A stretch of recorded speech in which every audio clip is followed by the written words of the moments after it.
లక్షల వరకు అది నిజంగా ప్రజలది ప్రైవేటు భూములు. ఆ భూములతో సహా పార్ట్ బిలో పెట్టి 3 సంవత్సరాలైనా చట్టాన్ని తీసుకొస్తే ఆ చట్టానికి 3 సంవత్సరాలైనా కూడా రూల్స్ విధి విధానాలు ఆనాడు ఆ ప్రభుత్వం చెయ్యాలని ఆలోచనే రాలే. 2020 చట్టం తీసుకొచ్చారు. ఇందాక ఇద్దరు ఒక అక్క ఒక అన్న ఇద్దరు వచ్చి వాళ్ళ ఘోష ఎత్తిచ్చారు. ఒక ఇద్దరే కాదు, రాష్ట్రంలో ఇటువంటి వాళ్ళు లక్షలాది మంది ప్రాణాలు వాళ్ళ సొంత భూముల కోసం అర్పించారు ధరణి పుణ్యమా అంటూ. అంతేకాదు ఇటువంటి వాళ్ళు చెప్పులు అరిగిందాకా అధికారుల చుట్టూ ఆఫీసుల చుట్టూ ఆ ధరణి పుణ్యమంటూ తిరిగారు. ఇటువంటి వాళ్ళు పదుల సార్లు పెట్టినప్పుడల్లా 1000 రూపాయల అప్లికేషన్ కి ఫీజు కట్టి కింద ఆఫీసు నుంచి హైదరాబాదు ఆఫీస్ చుట్టూ వారి భార్య మంగళసూత్రాన్ని కూడా తాకట్టు పెట్టి ఆ భూముల కోసం ఆఫీసుల చుట్టూ ప్రదక్షిణలు చేసి అనేక మంది వారి ఆత్మహత్యలు చేసుకున్నారు. ఇది నిజం. ఇందాక మిత్రులు చెప్పినట్లు ధైర్యంగా చెప్పాం, ధరణిలో తప్పులున్నాయి సరిదిద్దాలని చెప్పాం, ధరణిని ప్రక్షాళన చేస్తామని చెప్పాం. అన్న మాట ప్రకారం మీ దీవెనలతో ఇందిరమ్మ రాజ్యం వచ్చిన తర్వాత గౌరవ ముఖ్యమంత్రి రేవంత్ రెడ్డి గారి నాయకత్వంలోని మన ఇందిరమ్మ రాజ్యం దీన్ని ప్రక్షాళన చేయటం కోసం ఒక గౌరవ ముఖ్యమంత్రి గారు, ఒక రెవెన్యూ శాఖ మంత్రి వారు, అదే రకంగా సహచర మంత్రులమే కాకుండా దేశవ్యాప్తంగా 18 రాష్ట్రాలలో ఆ రాష్ట్రాల్లో ఉండే రెవెన్యూ చట్టాన్ని క్షుణ్ణంగా మన అధికారులు పరిశీలించారు. దాంట్లో మంచినంతా క్రోడీకరించి తీసుకొచ్చారు. తీసుకొచ్చి ప్రజల నుంచి అనేక అభ్యర్థనలు వచ్చాయి, ప్రజా ప్రతినిధుల నుంచి అభ్యర్థనలు వచ్చాయి. శంకరన్న కూడా ఆనాడు కొన్ని అభ్యర్థనలు ఇచ్చారు. వీటన్నిటినీ క్రోడీకరించి మీ ముందు 45 రోజులు వెబ్సైట్ లో ప్రజల ముందు ఉంచాం. ఆ ఉంచిన దాన్ని మార్పులు చేర్పులు మళ్ళీ చేసి అసెంబ్లీలో ఈ భూభారతిని పెట్టడానికి ప్రవేశపెట్టాం.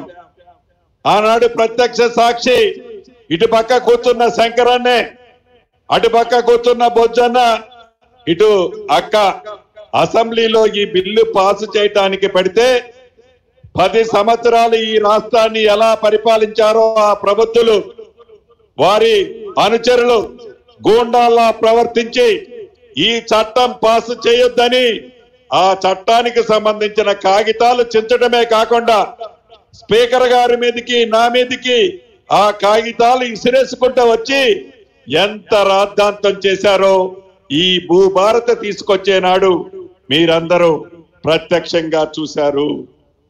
ఒక చట్టం చేస్తే ఇందాక శంకరన్న చెప్పినట్లు ఒక చట్టం చేస్తే ఆ చట్టం కనీసం ఒక 50 సంవత్సరాలు ఉండాలి. ఒక చట్టం చేస్తే ప్రతి పేదవాడికి ఒక చుట్టంలా ఉండాలి.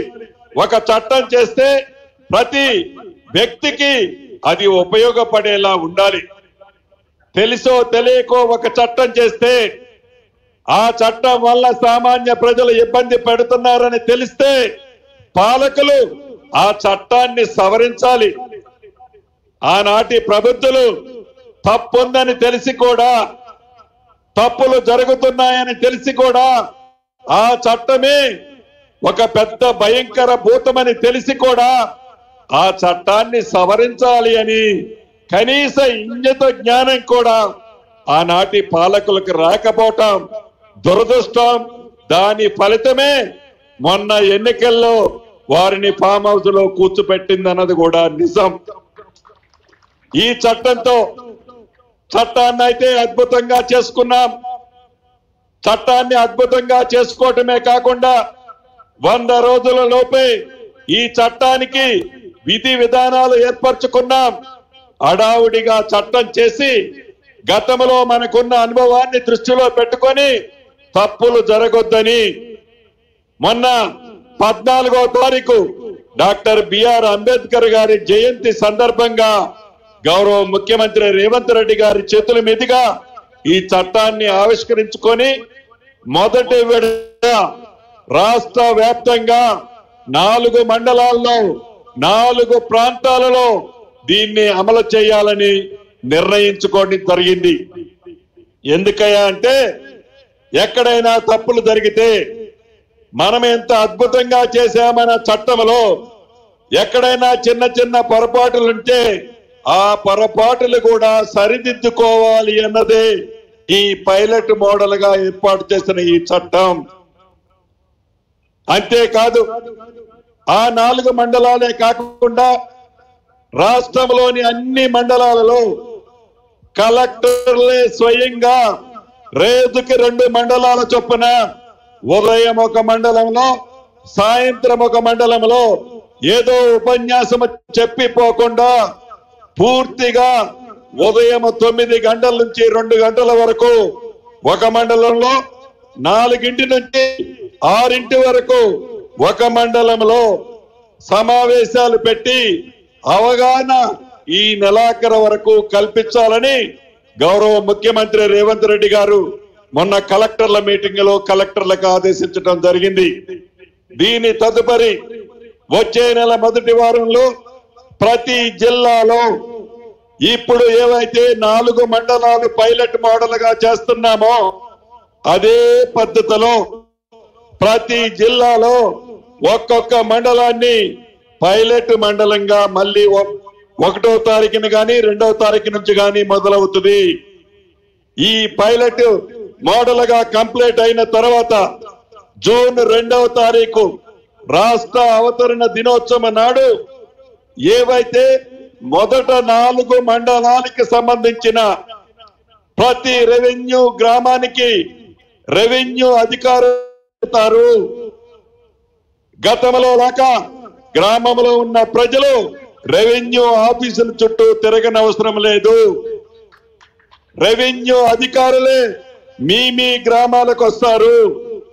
మీ సమస్యలు రెవెన్యూ అధికారులే అప్లికేషన్ ఇస్తారు. ఆ అప్లికేషన్ లో మీకున్న వివరాలని నింపి మళ్ళీ ఆ అప్లికేషన్ తిరిగి కలెక్టర్లకు ఇస్తారు.